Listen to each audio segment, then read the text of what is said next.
L'Écosse accueille une compétition captivante pour les aventuriers et les explorateurs du Royaume-Uni.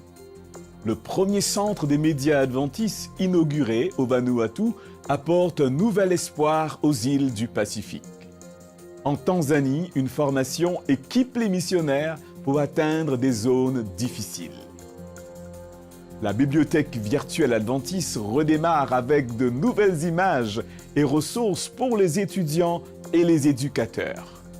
Voici le sommaire des actualités ANN. Restez avec nous.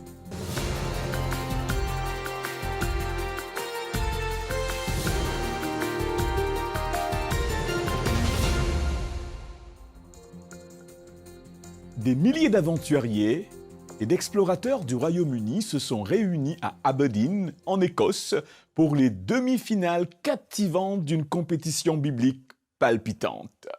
L'événement a également confirmé la décision de plus de 70 jeunes de se faire baptiser. Les cornemuses et la fanfare annoncent que la compétition est sur le point de commencer.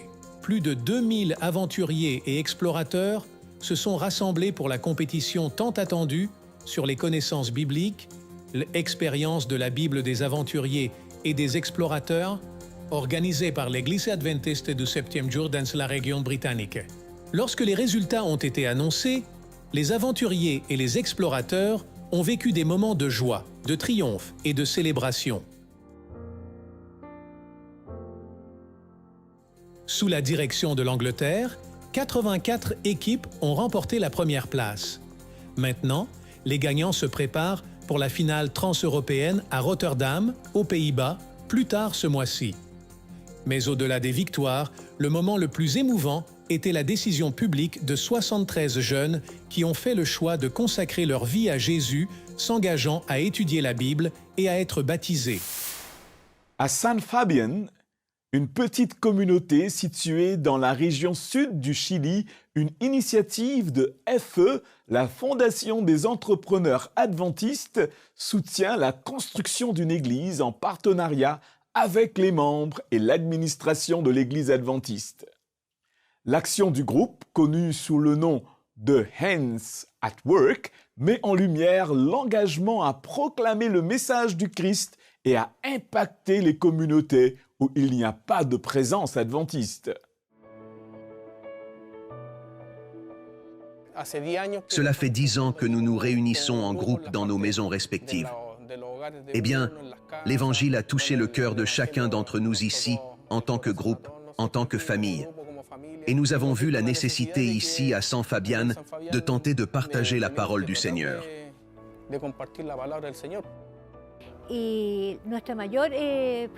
Notre plus grande préoccupation, si nous pouvons rassembler, est d'avoir notre temple afin de travailler dans la communauté de San Fabian, où il n'y a pas d'église adventiste. Nous sommes ici, mais l'endroit où nous sommes est merveilleux. Nous sommes en face de la place où nous pouvons travailler avec tous les enfants et les familles. Les parents accompagnent leurs enfants. Évangéliser les jeunes afin d'atteindre les parents et faire des ateliers sur l'alimentation saine.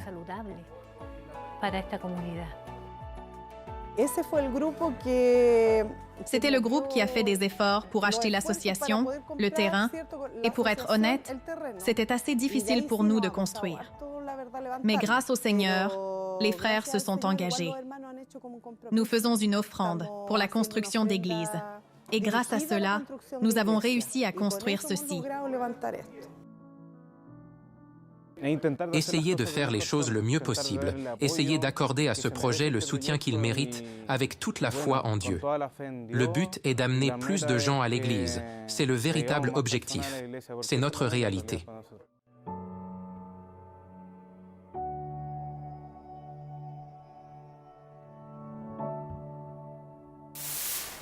Rejoignez-nous pour le deuxième volet de notre série captivante où nous plongeons plus en profondeur dans les histoires inspirantes des femmes leaders à Adra.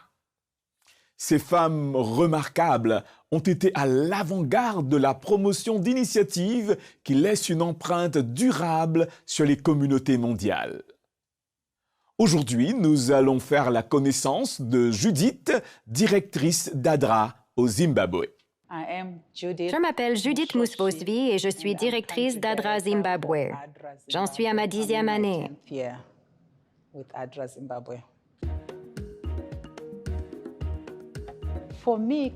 J'ai considéré travailler pour ADRA comme un appel car j'aime travailler avec les gens et transformer leur vie.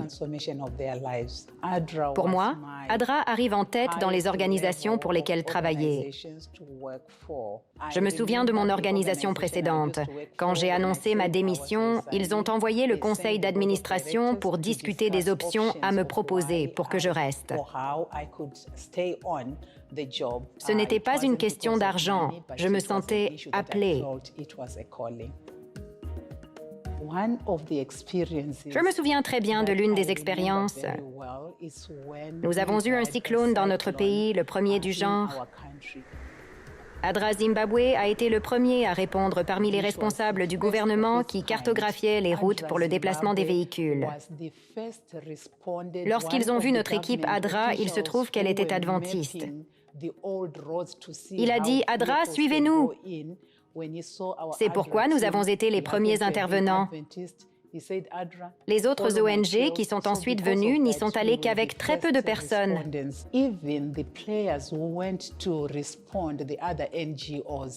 Mais ADRA, grâce à ses relations avec l'Église, avait des bénévoles de l'Église et pour moi,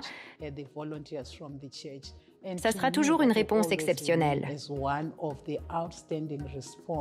Travailler ensemble avec les communautés, avec l'Église et avec d'autres ONG et le réseau, c'est l'une des forces d'ADRA. La leçon apprise au cours de mes années d'expérience avec ADRA est que je ne peux pas agir seule. Je reçois la force et la sagesse de Dieu qui est derrière ce travail. Ce que j'aimerais que les gens sachent à propos d'ADRA, c'est que la plupart des personnes qui travaillent pour et avec ADRA sont authentiques. Mon espoir pour ADRA est que cette agence continue à être fidèle à la mission, fidèle à l'objectif de sauver l'humanité, afin que tous puissent vivre comme Dieu l'a voulu. Mon ADRA, mon histoire, à savoir travailler pour ADRA, est un appel. Je m'appelle Judith Musvosvi et je suis ADRA. La conférence générale de l'ex-adventiste du 7e jour a lancé le fonds d'impact missionnaire pour investir dans des entreprises missionnaires significatives. Grâce à ce fonds, les églises locales mènent des projets transformateurs dans leur communauté ayant obtenu des résultats inspirants. Découvrez maintenant certains de ces projets à travers le monde. La garderie et centre de loisirs pour enfants. Great Hope est l'initiative de l'Église adventiste Great Hope, située à Masvingo, dans la division de l'Afrique australe et de l'océan Indien. Les enfants de 2 à 5 ans de 5 villages n'ont pas accès à des programmes de développement de la petite enfance. Ils sont alors désavantagés une fois qu'ils entrent à l'école primaire. Avant que la garderie et le centre de loisirs puissent être ouverts, il fallait développer l'infrastructure. Un terrain a été acheté et une clôture a été érigée. Pour fournir de l'eau, un puits de 40 mètres a été creusé et équipé d'une pompe alimentée par l'énergie solaire. L'eau de ce puits était essentielle pour la fabrication de 70 tonnes de sable, 70 tonnes de sable de rivière et 35 tonnes de gravier pour mouler plus de 38 000 briques pour aider à la construction. Le 15 mai 2023, le centre Great Hope a été officiellement ouvert. L'impact des programmes de garde d'enfants et de développement de la petite enfance sur les villages de la région va être énorme. Instruis l'enfant selon la voie qu'il doit suivre et quand il sera vieux, il ne s'en détournera pas. Proverbe 22:6. Le ministère Moab Mana Potato est situé à Moab, dans l'Utah, dans la division nord-américaine. Depuis le lancement de ce projet, toute l'Église s'est impliquée. Alors que certains s'occupent de planter des pommes de terre, les membres moins mobiles aident à arrêter la croissance des graines de pommes de terre avant de les planter. Le besoin d'une intervention divine pour un projet aussi important a suscité des prières ferventes parmi les membres d'Église et a rapproché toute la congrégation. Des relations avec leur Église sœur ont aussi été cultivées dans leur collaboration pour aider les autres. Les bénévoles de la communauté sont occupés à désherber les cultures de pommes de terre et sont impatients de les récolter et de les distribuer à ceux dans le besoin.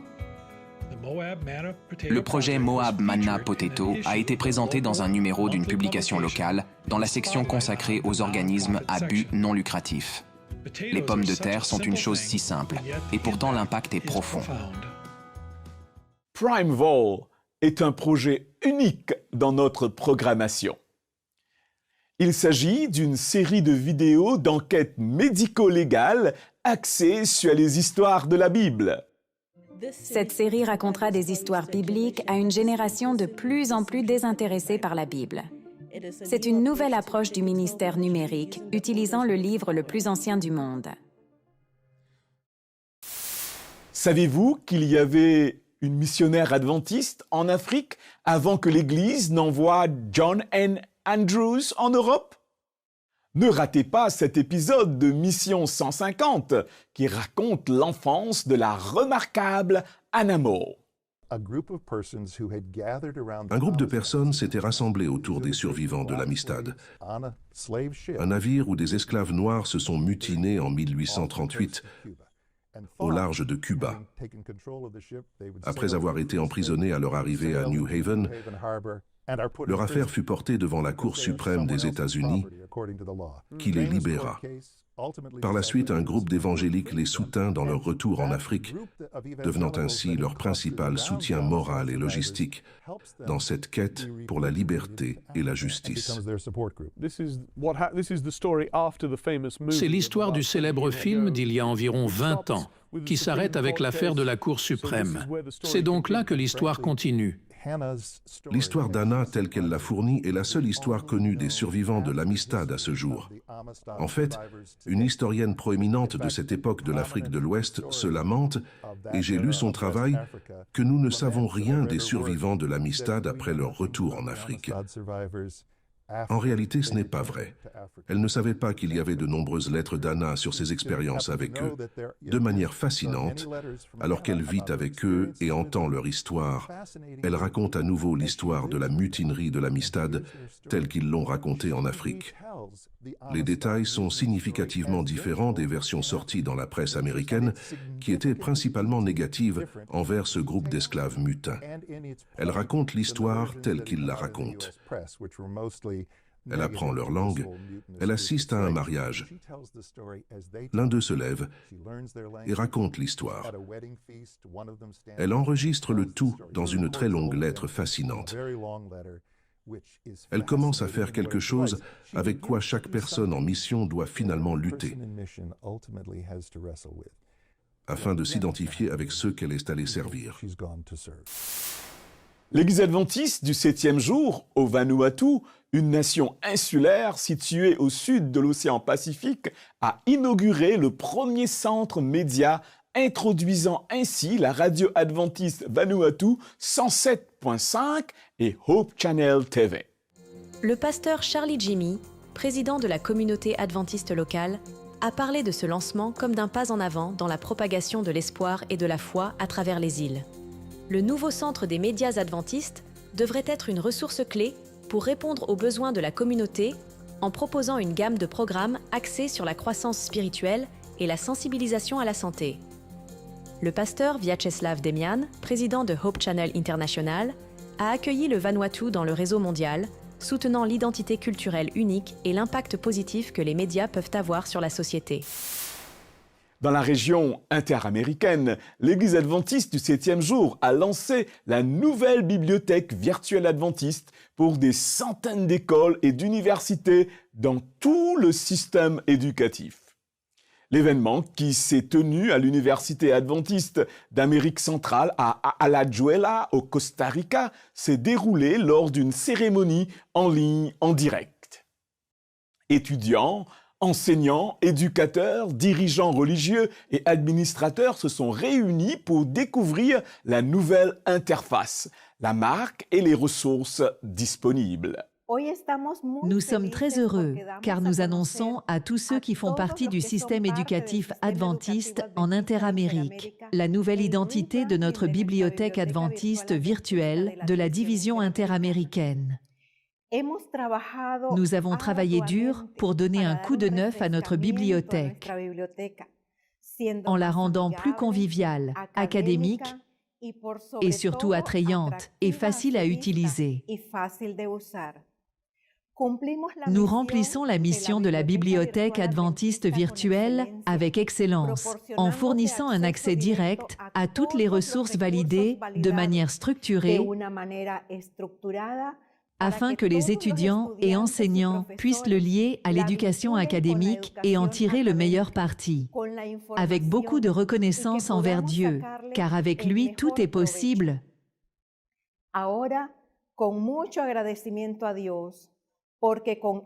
Selon Matthieu 19, 26, aujourd'hui, nous vous présentons le rebranding de votre bibliothèque adventiste virtuelle avec un nouveau logo, une nouvelle interface en 3 langues, espagnol, anglais et français, un nom court et un nouveau domaine.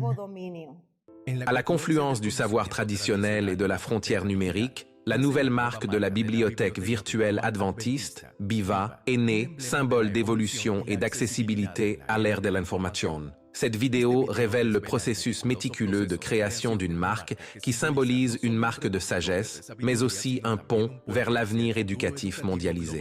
Dès l'aube de l'idée, l'équipe derrière BIVA s'est fixée pour objectif de redéfinir ce qu'une bibliothèque virtuelle pourrait être dans le contexte d'une communauté éducative en constante évolution.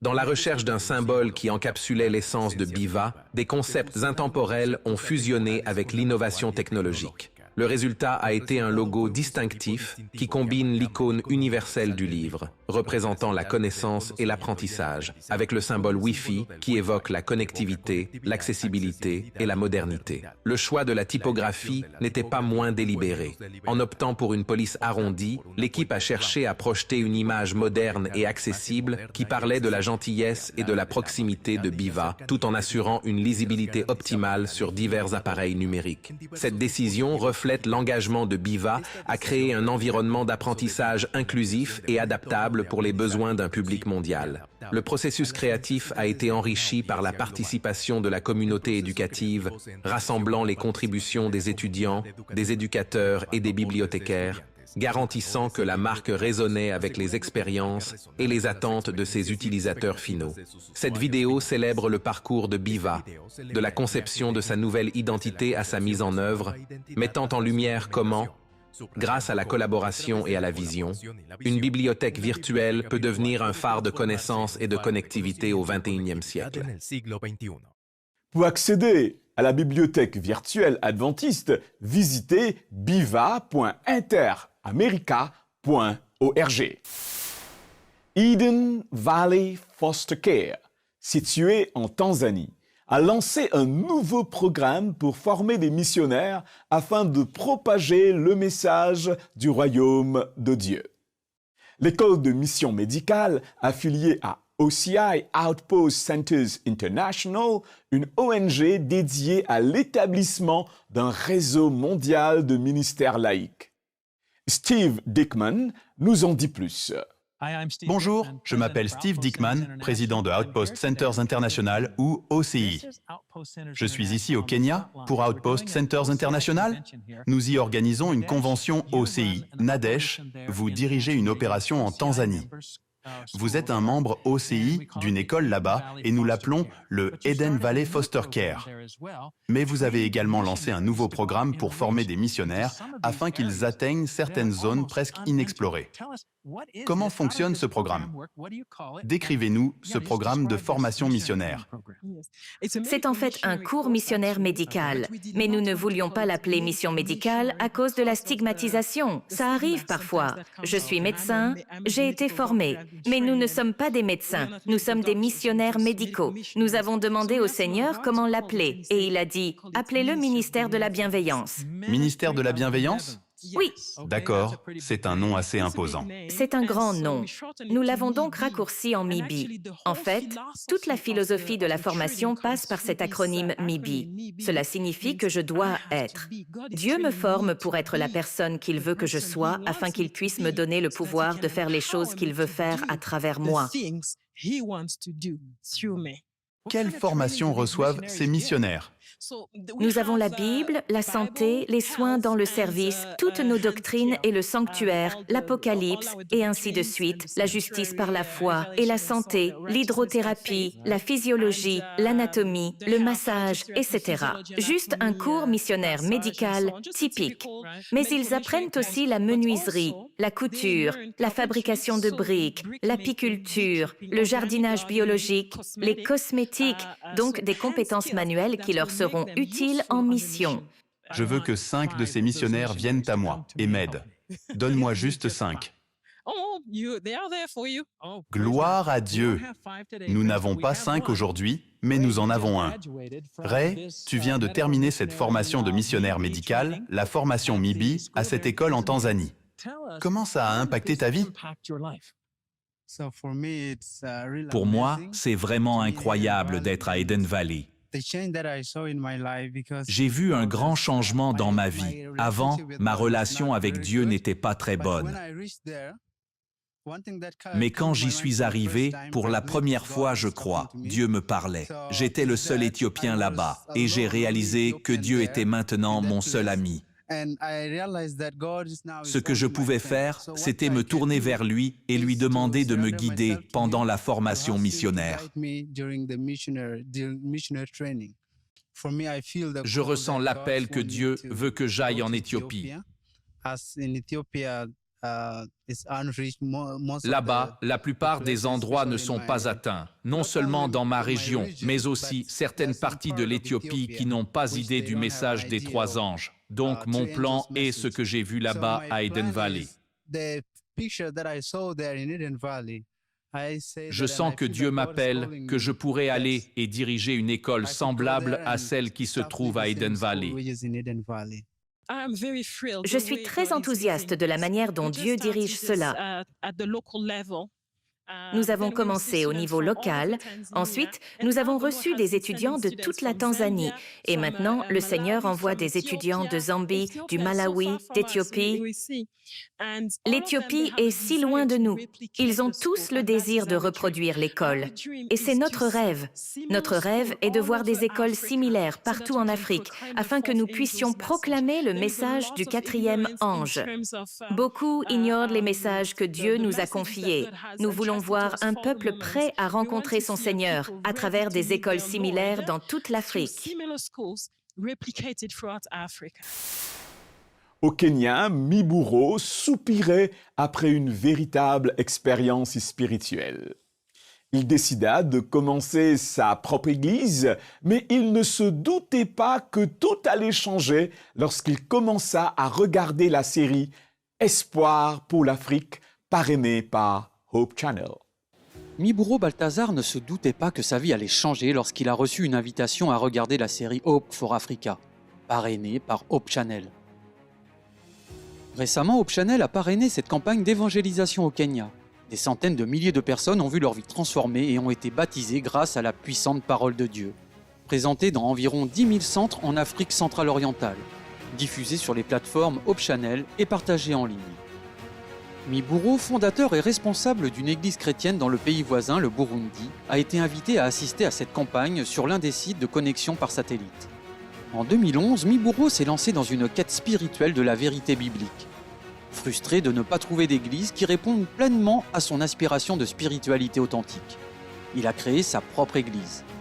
Il a suivi des présentations pendant 3 jours et a été captivé par ce qu'il avait appris de l'orateur principal, le pasteur Mark Finlay. Miburo impatient de partager cette nouvelle révélation biblique, a invité ses fidèles à se joindre à lui pour regarder le reste des conférences. Miburu a pris une décision qui a changé sa vie. Il s'est consacré à nouveau au Christ et a choisi de se faire baptiser en tant qu'adventiste du 7e jour. La moitié de sa congrégation l'a rejoint après quelques jours dans ce voyage transformateur. Je suis extrêmement heureux d'avoir reçu le message du salut, et encore plus heureux que ma communauté religieuse et spirituelle ait volontairement rejoint l'Église adventiste. Mon plus grand désir est de voir les gens de toute cette région venir à Christ, car le temps est très court, et Jésus revient bientôt. À la fin de la série, l'autre moitié de la congrégation a également embrassé la foi et a été baptisée. Cette histoire célèbre l'influence profonde que les programmes de Hope Channel peuvent avoir sur d'innombrables cœurs en Afrique et dans le monde entier. La mission de Hope Channel est de partager l'Évangile à travers un réseau mondial. Actuellement, elle diffuse plus de 80 chaînes à la télévision et produit du contenu pour les médias sociaux et les plateformes numériques, y compris YouTube, dans plus de 100 langues. Hope Channel a célébré son 20e anniversaire en 2023. Elle cherche à étendre son réseau afin d'accomplir le commandement de Jésus de porter l'Évangile à toutes les nations. Merci de prier pour Hope Channel qui ouvre de nouvelles voies pour atteindre des régions non desservies. Merci de soutenir la mission de l'Église adventiste du 7e jour. Vous avez suivi les actualités sur des actes de service, sur la foi, l'amour du prochain et l'espoir, réalisés par l'Église adventiste du 7e jour dans le monde entier. Présente dans plus de 200 pays, la dénomination désire servir comme le Christ à travers ses membres, ses dirigeants, son siège administratif, ses institutions et ses ministères de soutien. Vous pouvez accéder à d'autres bonnes nouvelles en rejoignant les chaînes officielles de l'Église adventiste du 7e jour sur YouTube, Instagram et Facebook et explorer le site d'ANN sur adventist.news. Partagez votre histoire de foi et laissez votre sujet de prière sur nos chaînes. Une équipe prie pour vous 24/7. Avant de vous quitter, je vous laisse avec une excellente nouvelle tirée de Philippiens au chapitre 4, le verset 6. Ne vous inquiétez de rien. Mais en toute chose, faites connaître vos besoins à Dieu par des prières et des supplications, avec les actions de grâce. Étudiez la Bible quotidiennement pour découvrir d'autres merveilleuses promesses d'espoir. Si Dieu le veut, nous nous retrouverons pour la prochaine édition des actualités ANN. Prenez soin de vous et que Dieu vous bénisse.